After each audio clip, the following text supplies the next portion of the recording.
Hey, it's your daddy. I'm reading a book that's almost 100 years old. Um, it's a philosophy of Hegel. Hegel. Now, you probably never heard of this guy, but he's a real old philosopher. He's kind of like me, an old philosopher, but he was even older. He's way, way long transition to the other side. Um, why would I be reading a 100-year-old book? Why would I sit here and read a 100-year-old book? Why wouldn't I read something brand new? Well, because maybe I can learn something from the old books. Maybe old things, old people have something to teach us. Could that be the case? Could old people have something to teach us? Could they? Could I have something to teach you? Just because I'm old and I have a white beard doesn't mean that you should render me irrelevant. In fact, you guys in Africa, I love you so much. I'll tell you why I love you so much. One of the many reasons is because you show me so much respect and love. You call me daddy, and I appreciate that. I feel like your daddy. I feel like the daddy to all of you.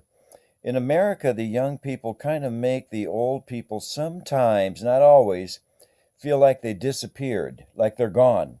The ones that are the wisest are the oldest, generally speaking. Not always, because I know some young, wise people. I do. I know some very wise people, and they're not very old. So I'm not saying that's always the case. I'm just saying that it's often the case. That you're old and you're wise. The older you get, the wiser you get.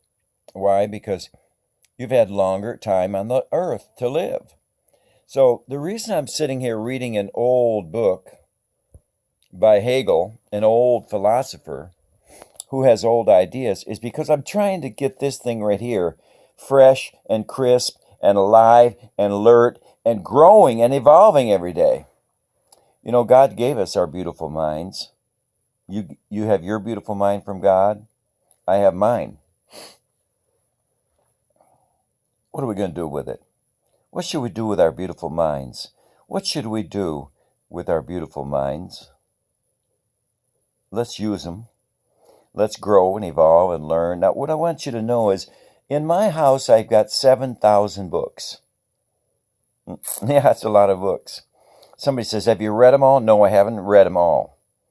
But I use my books. I use my books every day. I reference my books. There's always a book very close, always. There's three of them up there, right there. Two of them are Bibles, by the way, two. My Hebrew Bible and my Christian New Testament are right there.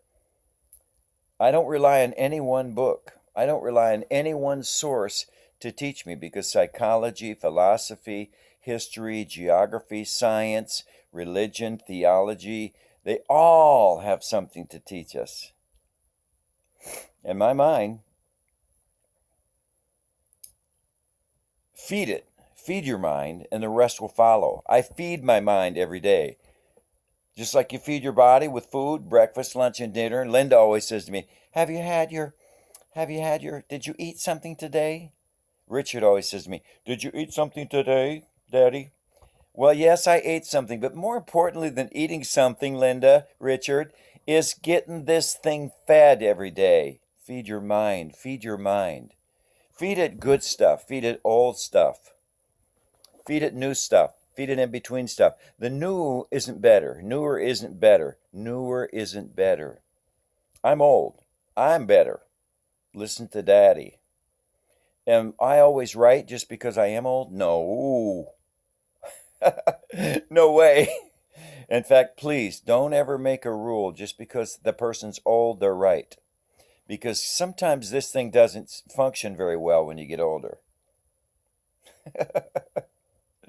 I know you know what I'm talking about. You've run into older people that you go, wow, they like are zoning out into a different space time dimension.